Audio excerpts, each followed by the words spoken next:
Welcome to the Women's Connection. I'm Barrie-Louise Switzen, your moderator. The Women's Connection is a program about events shaping women's lives and helping one gain authentic power on a personal or professional level. So won't you stay tuned?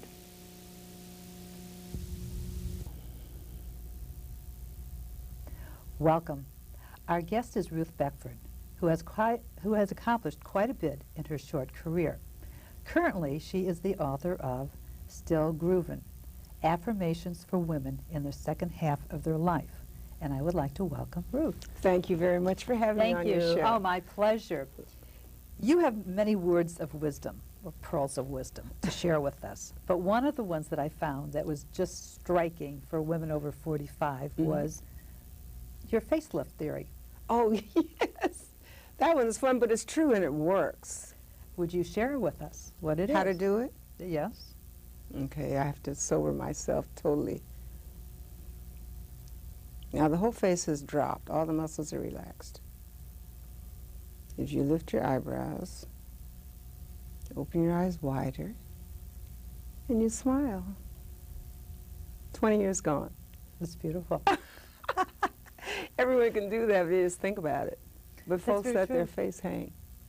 And you do wipe away a lot of worry and tension. And you do put a smile on your face. Less muscles are used to smile than to frown. I got to remember that. That's why the smiley is so popular. Thank you. Let's go back to the beginning. Okay. As a black woman, you've had numerous firsts. Many. In the dance world, starting at the age of 3, when you auditioned for your first performance. Right. What gave you the confidence, the determination, self-confidence? Well, I started dancing at 3, and fortunately my parents were sophisticated enough to recognize, they said that when I was in the crib, if music played, I was kicking in time to the music. And so it is a gift. And so they started me training at age 3. Wow. Now remember, this is back in vaudeville days where you studied all kinds of dance. So I studied tap and ballet and hula and Spanish and every kind of dance.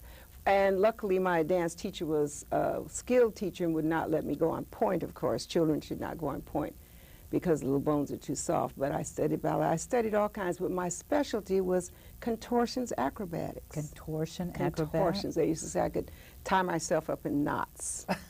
And so I studied dance with Floral Batsford for 14 years. Wow. And when I turned 17, I was fortunate to audition and be accepted into Katherine Dunham's company. Now, I understand she offered you a 7-year contract. On the spot. And you turned it down. I turned it down because my family had always emphasized the importance of education. Right. And I was a senior in high school. And I knew that if I got injured dancing, I would just be a dumb ex-dancer. But if you have an education, you always have something else that you can call on.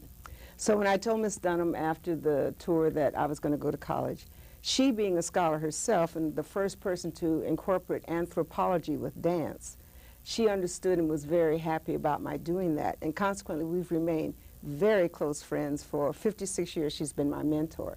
In fact, this past June, I gave her her 90th birthday party. Oh, how beautiful. In St. Louis, 108 dancers came. I worked a year on that. Wow. And she was very pleased. And I got her street in East St. Louis named Katherine Dunham Place. So we have kept very close. I taught at her studio in New York. So she's a wonderful inspiration for me. That is awesome. Well, you also wrote her autobiography. And yes. She wouldn't let anybody else write it but you. Yes. And that was really odd because when she asked me to do it, I said, well, you know, why don't you get a real famous writer? She says, no, I want a Dunham dancer and a friend. And I tried to stall, and finally I did. And of course, I'm happy I did because that opened the door to Up to Still Groovin'. And that's great. Now, let me just go back a minute. When you were 28 years old, you decided to open up your first dance studio? 28, no. Really, my first dance studio, this is in my autobiography, which isn't published yet, but my first dance studio was when I was 14 in the garage of my house. We had a big double-car garage in the basement. And for a quarter, you could come and get 50 minutes of tap and 50 minutes of ballet. So that was my first teaching. You were an entrepreneur at quite a young age. Yes. And so, but I started the Oakland Recreation Modern Dance Department, which was the first city-funded dance department in the United States. In 1947, I was 21. So that's when I really started the department and taught there 20 years. Now, did you have trouble opening it as a woman? No, I didn't, because I had already been a professional so many years, and they had never had it, so they didn't even know what to measure it by. So I had a freedom of setting it up with my own philosophy. And my philosophy for the young girls was I would get them in through dance, but my whole goal was to make them be strong, free spirits. So the girls got a lot of doses of self-empowerment training, self-esteem training. I kept them there dancing, but I would slip stuff in. And I see young ladies now who I started teaching when they were 6, and now they're in their 50s and 60s, and they'll say, you know, I still remember I have to stand up straight. I still remember I have to keep my nails clean. So all these things, you know, are coming back now. In fact, at a lot of my book signings, they'll say, oh, Miss Beckford, you know, you taught me when I was 6 years old, and they have as much gray hair as I do now. But that was my goal, was to, out of all those thousands and thousands of girls that I taught, I knew a few would be dancers, but they all had to become women. And I wanted them all to be strong young ladies, and it worked. Well, by strong, I think it's self-confidence, knowing self-confidence, self-esteem, knowing who they are. That's true. To go on and do something else. Mm-hmm. And I think that's beautiful, because it is lacking so much in today's society. And I don't care where you are. I don't care if you come from an affluent family or a poor family. If you don't have that self-esteem, it crosses all lines. It does. It's incredible. And I think it's beautiful that you've done that. Thank you. It was my pleasure. All right. What prompted you to write your current book, Still Groovin'? This is really a cute story. My answering unit at home never says, give your name and address, leave a message, blah, blah, blah. I just hate those. And so I started doing affirmations. And sometimes people would call them and say, I don't need to talk to you now, I feel so much better. I would say, thanks a lot. And then my personal editor who lives in Chicago, Donna Williams, who is a writer, she has Black Eyed Peas for the Soul out and Sensual Celibacy right now. And she said, you ought to put all those into a book. Well, she knows I dislike writing with a passion. And I said, I'm not going to put all that stuff in a book. She says, oh, no, you ought to just try it. So I started writing affirmations that I have been quoting many years of my life to different people and to the students. And then they began to fall into a little pattern. I said, well, let me try this. And so I came up with health section, self-empowerment, inner peace, and romance. That's all great. And so the book covers those 4 divisions and how to take charge of yourself. The main thing is that I feel by the time someone is 45, they need to become very secure and have a real strong sense of self. So my book is really, I call it a mentoring book for women, because oftentimes we think of people mentoring, we think of people mentoring children. But there's the lack of grandparents and aunts and neighbors. There's no sense of neighborhoods anymore. So women are sort of out there by themselves. And I feel that women have to mentor each other. So my book is a sort of a little tool to help them become stronger and stronger and stronger individuals. Because I feel if you have control of your health and your self-empowerment and your inner peace and your romance, that then you truly are still grooving. And you've got it all. Well, thank you very much. Thank you.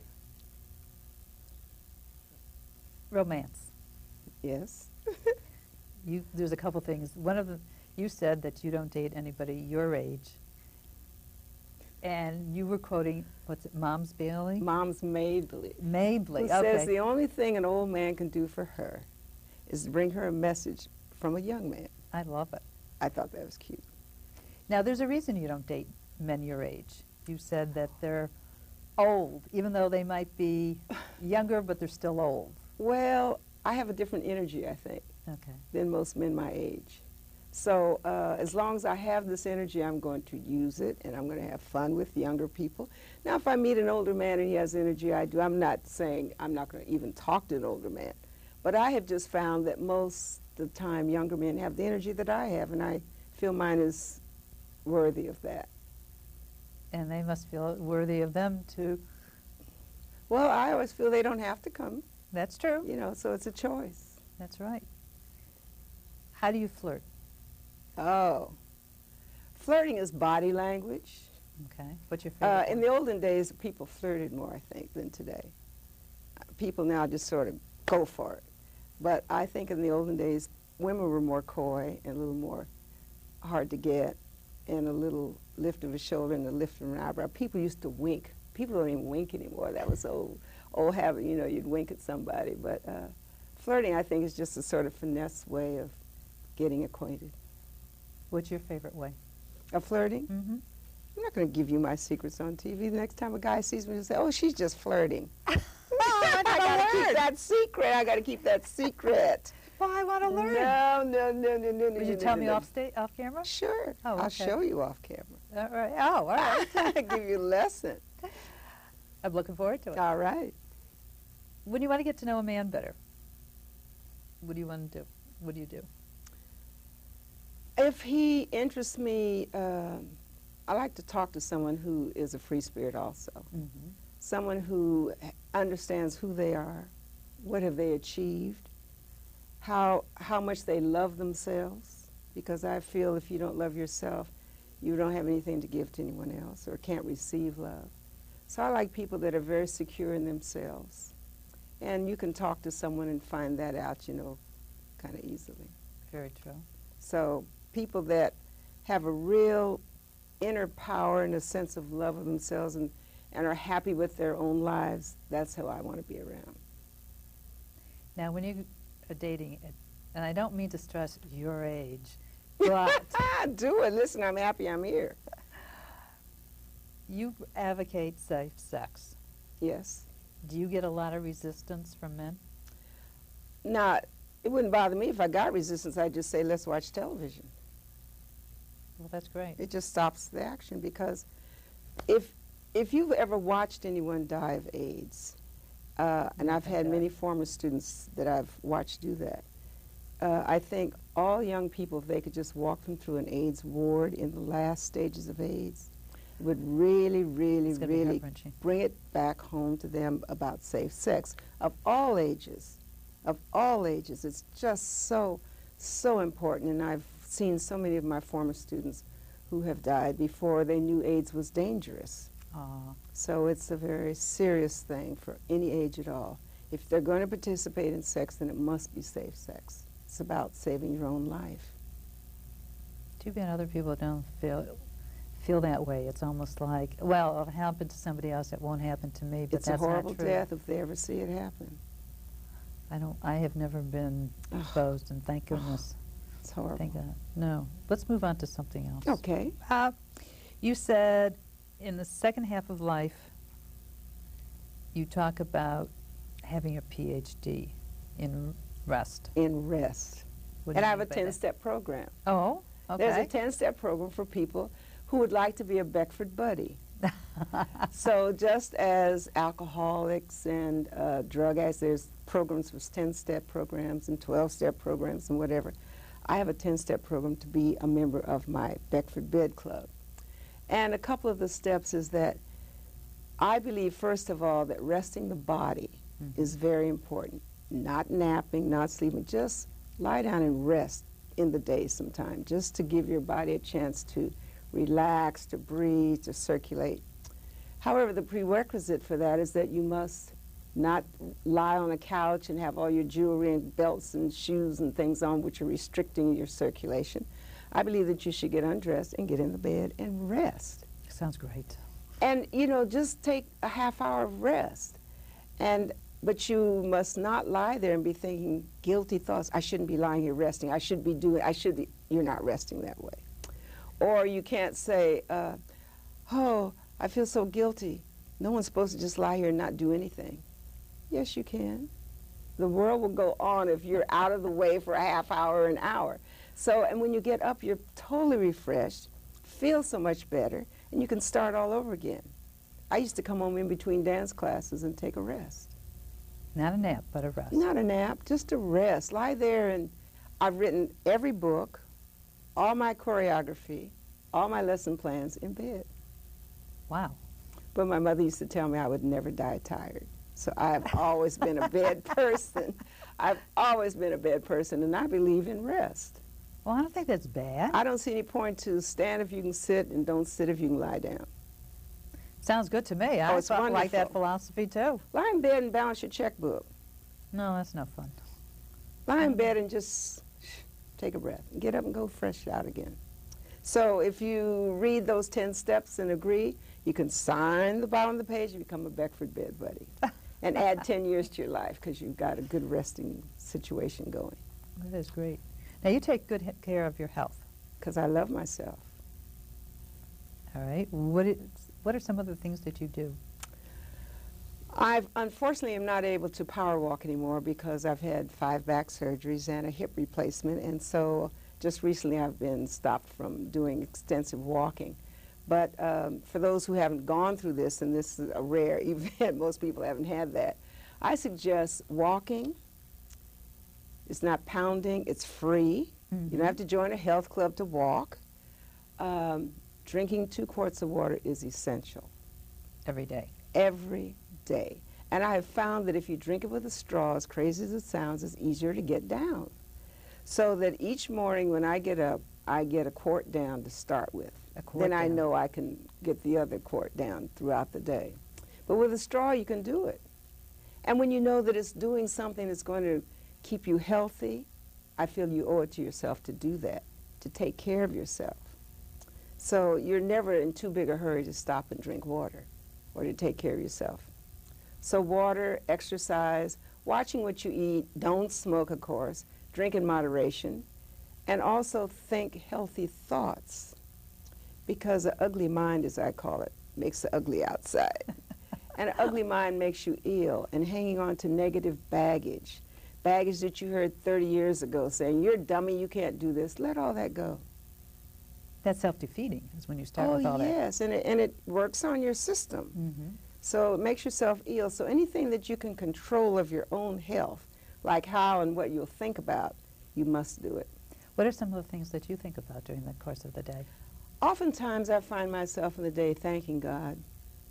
I thank God all day long. It seems like I'll think, oh, thank you, God, there's a parking space. You know, that's a real...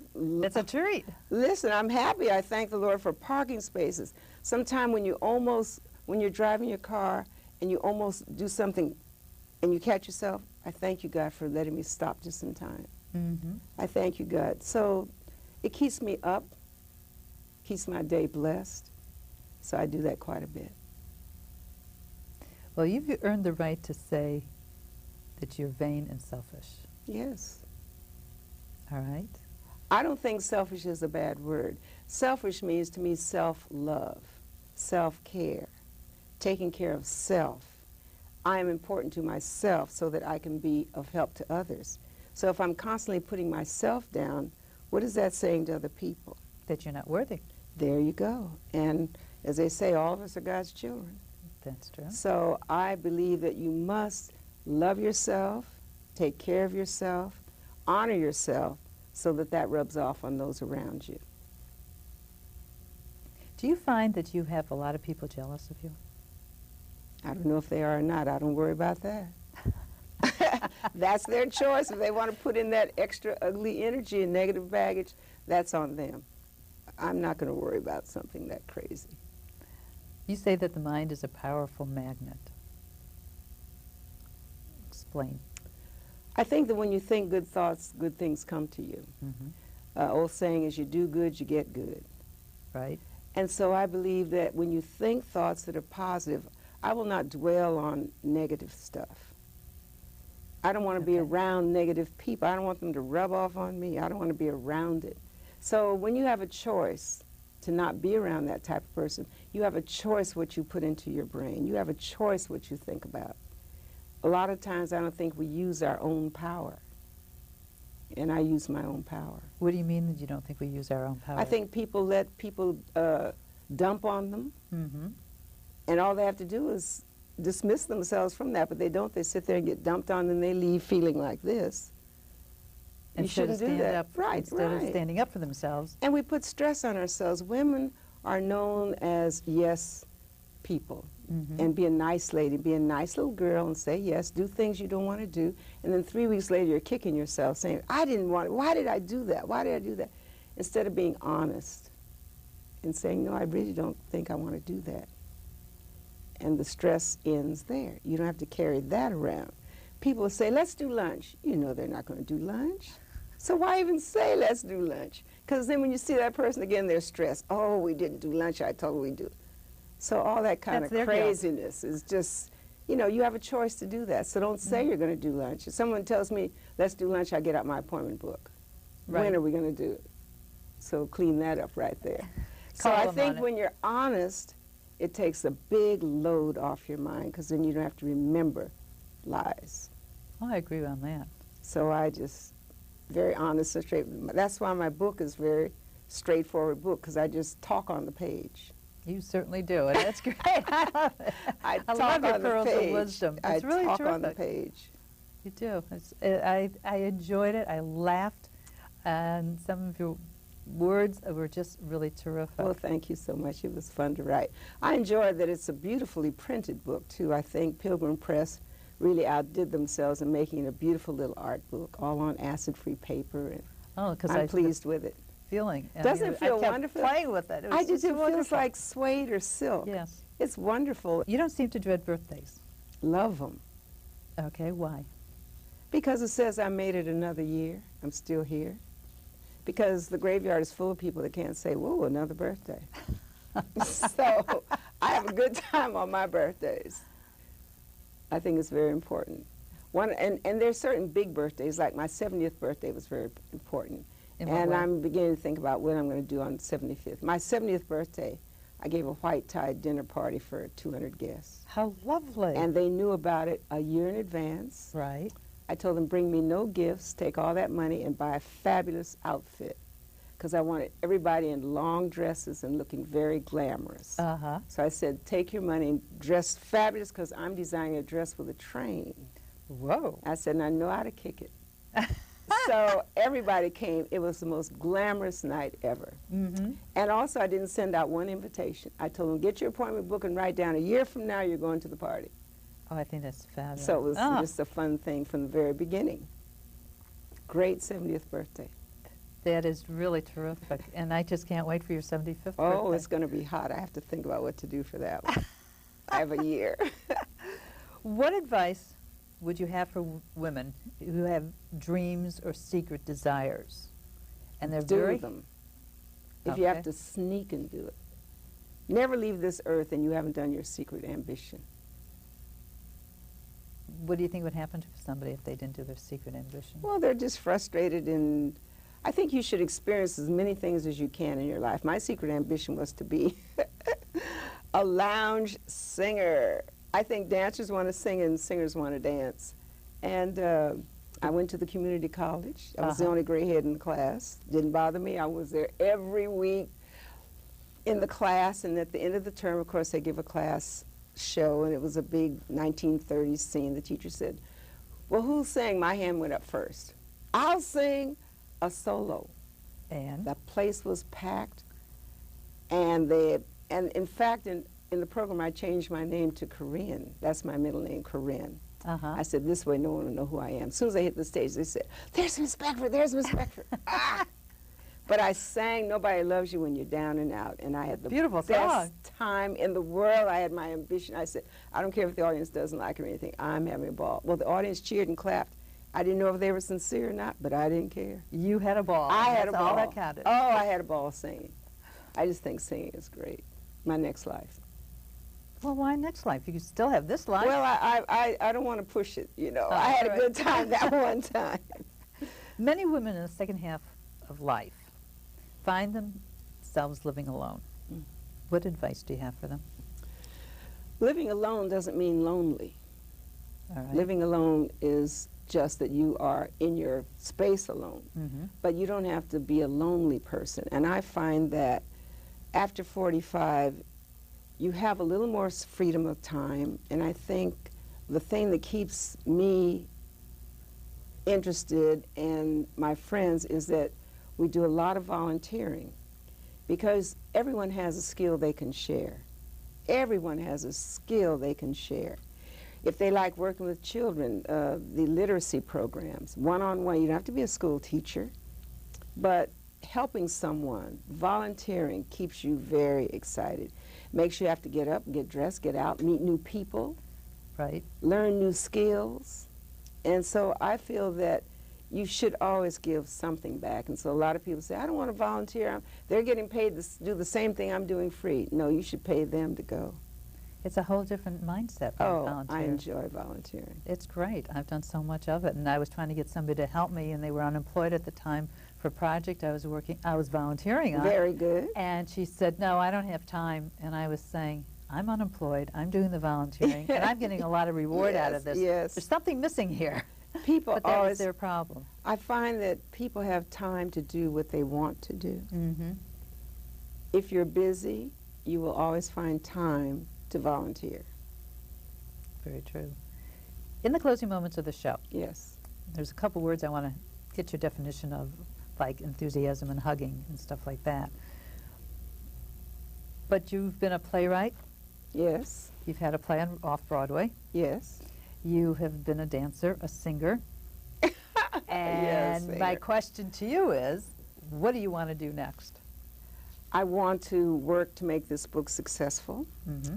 And when I get back to Oakland, I'm a volunteer Right. with one of my play daughters, Deborah Vaughn, who is the head of the dance department at Contra Costa Community College, and also the artistic director for Dimensions Dance Theater. She has a program called Rites of Passage for girls 12 through 18. And I've just written another play Ooh, called Girl, You Got Choices. I love it. And I will be also directing this play. And there'll be about 100 dancers. It's a musical. And of course, it's about boys. And I had to educate myself to get the new lingo that you do in relationship to young boys. You don't say, oh, he's sharp. You have to say, oh, he's the bomb. The bomb? Oh, yeah, the bomb. Okay. So a lot of language I had to learn, but it's a very cute play. I'm very excited about it. We had auditions just before I came. And so January 26th, we start rehearsals, and we Right. will perform it May 13th. Wonderful. So a lot of girls dancing and speaking parts. So Girl, You Got Choices is going to blow them away. Well, between your book and your play, Oh, yes. wow, Volunteer, that's all volunteer. it's fabulous. Ruth, I want to thank you so much for Thank joining you so me. much, It's too. been wonderful. It's been a joy. And we didn't talk about your earrings that you make, but we'll have to do that Stained another glass time. cutting. We'll have to do that another time. Are you staying young? If not, remember Ruth Beckford and Still Groovin', her book about affirmations for women after the age of 45. Look forward to hearing from you. Take care. Bye now. It was really nice. Just Did he you- cut?